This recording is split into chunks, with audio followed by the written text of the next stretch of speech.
Today we will be making churros. For that, we will need 8 tablespoons unsalted butter,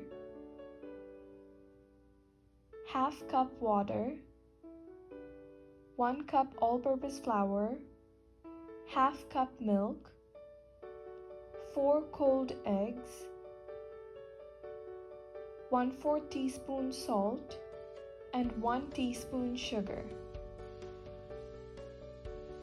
With the saucepan at medium heat, add the water, milk, butter,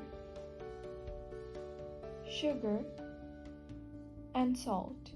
Give it a nice stir and let the mixture come to a gentle simmer.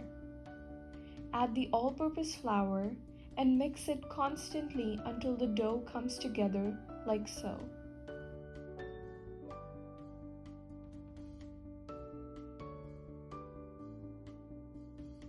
Transfer the dough and beat it on medium-high speed for about 3 to 5 minutes until the batter comes down to room temperature.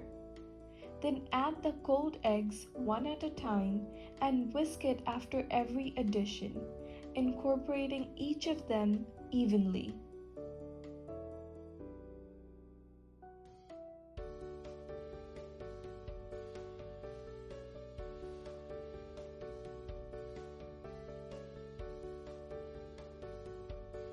This is the texture we are aiming for.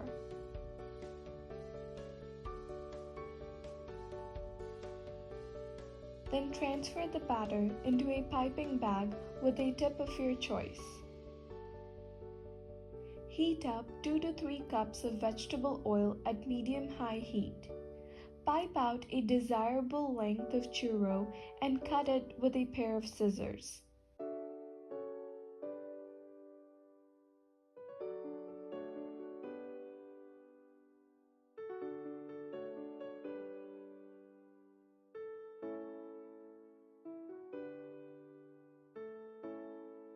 Fry them until they are golden brown in color. For the churro coating, make a mixture of half cup granulated sugar and 2 teaspoons cinnamon. Make sure the churros are right out of the fryer. Roll them in the mixture to get an even coating. Enjoy the churros!